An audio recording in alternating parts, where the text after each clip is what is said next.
What's up, Wizardscade? I wanted to wait out that intro because I'm a little bit proud of it. Been working on that edit a little bit, but we've got war footage, and well, I should say I have war footage ever since the beginning of season 3, really, but I haven't gotten to upload any of it.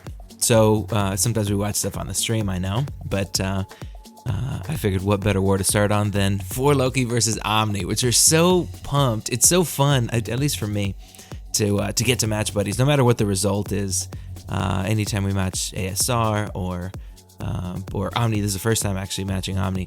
It's a lot of fun. So regardless of the result, I'm really pumped to get to play against buddies, and it's a real nail biter. It was crazy. It was such a crazy war, so fun. It was like the war of the YouTubers. I have all the links in the description for all the YouTubers that are in these two alliances, and there's a lot of them.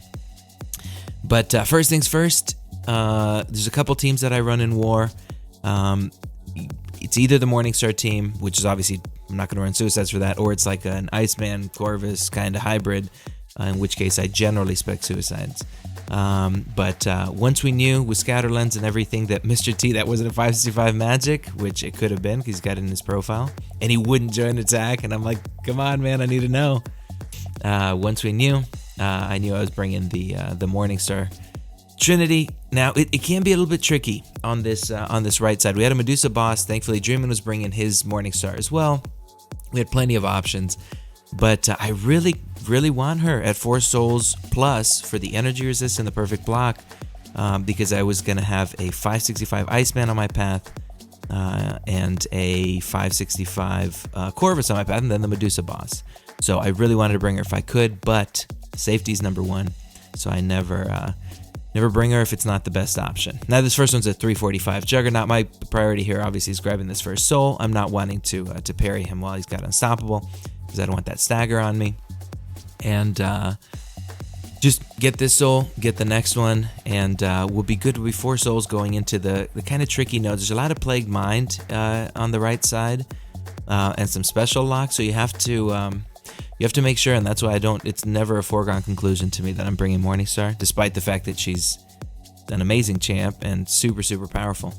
It's never a foregone conclusion, because if it's a bad situation where you can't set her up, then I don't want to do it. So it's not worth the risk. But got the third soul. I don't want to, even with the new Mystic Dispersion system, I don't want to push him too high here. I want to bait this last L2. Not that an L3 would be devastating or anything, but who wants to do that?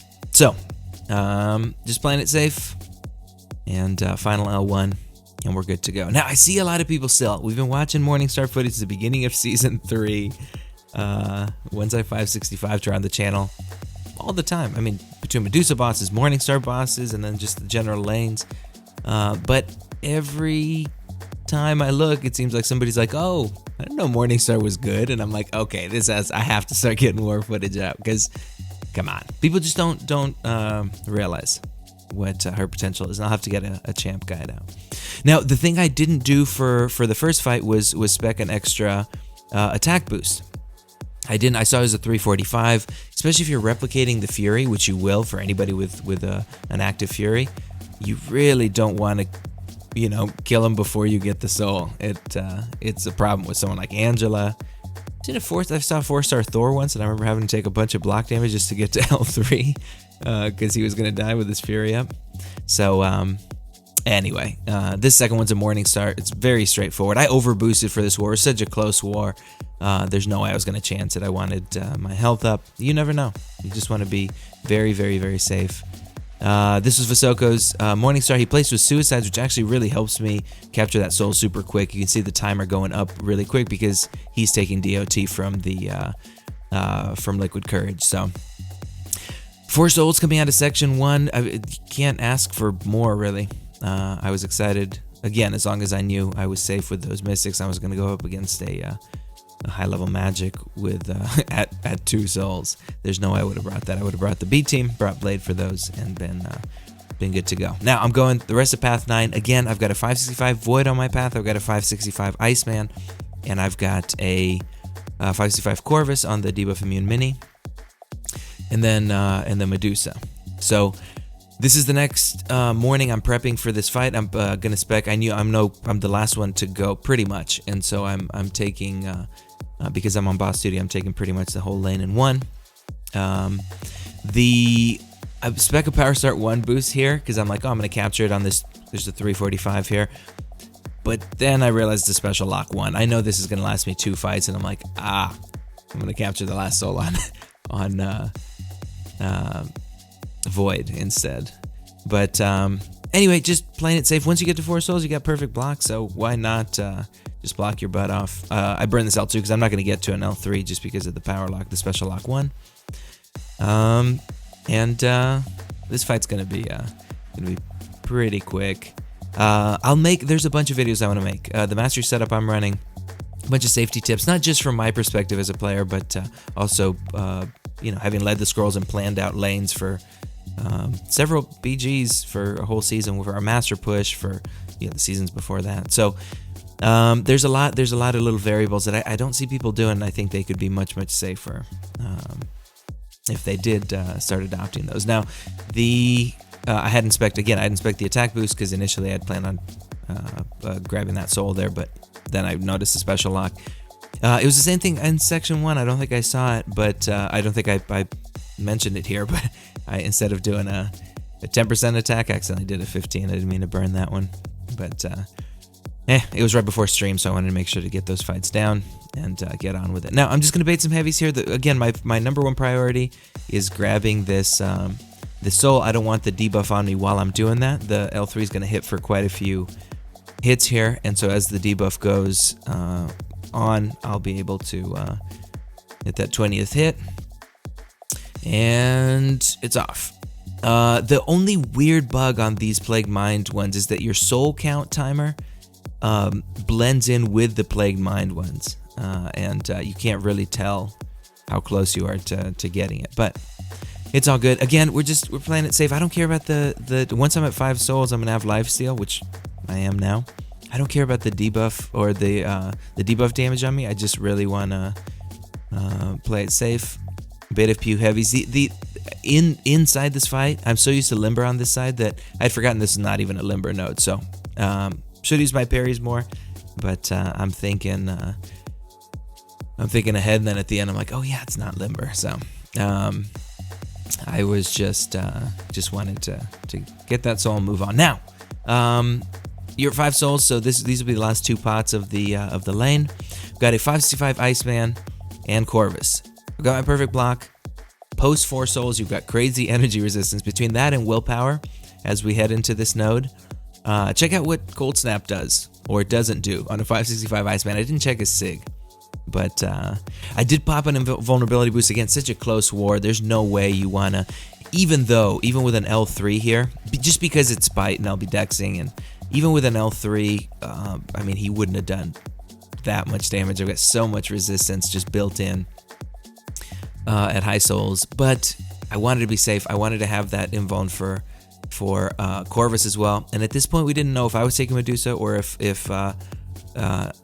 Dreamin would, if his boosts were gonna expire by that point. And so I was like, well, I need to use them. I want to use them here just in case. You never know. Slip up, anything like that. Good to go. So that first L1 takes me to 84%. Check out this Cold Snap. 94%, 95%. Well, with willpower and my lifesteal. All right, Cold Snap's done. I'm 95% health.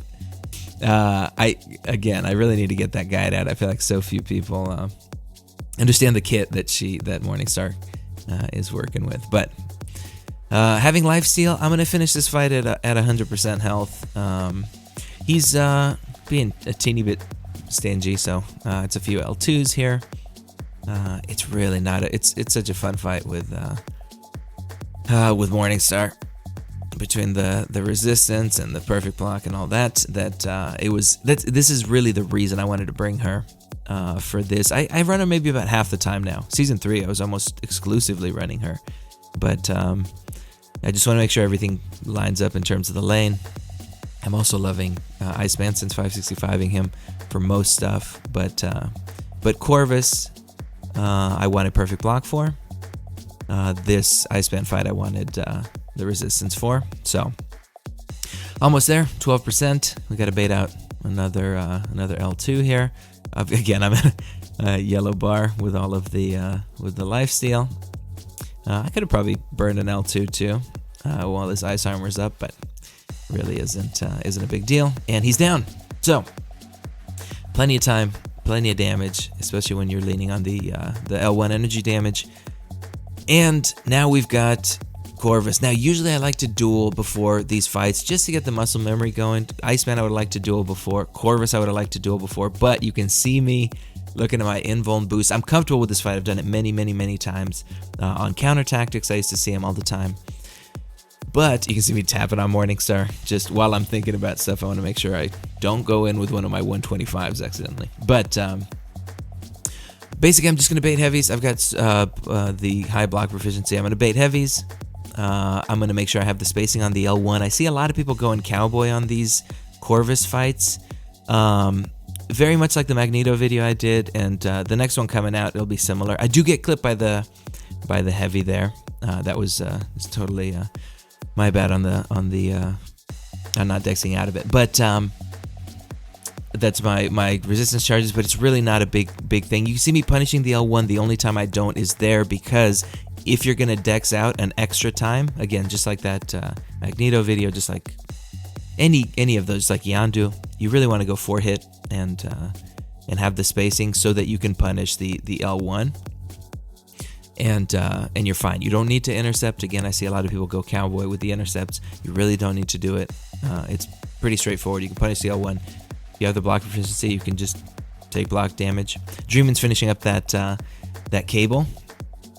And we're getting ready to go in on Medusa. Now, the only other thing, I don't generally like to use a couple invuln boosts, but invuln on this fight, I usually don't have it for the Medusa boss fight, but it makes it a lot nicer because you don't care about pushing to L3. Now, Morningstar can tank an L3 from her and be fine, and that the way you play Morning, because of the block proficiency, the way you play her, you get very comfortable. I don't mind playing up against the wall, not at all, and interrupting the heavies with my heavy. That's the strat.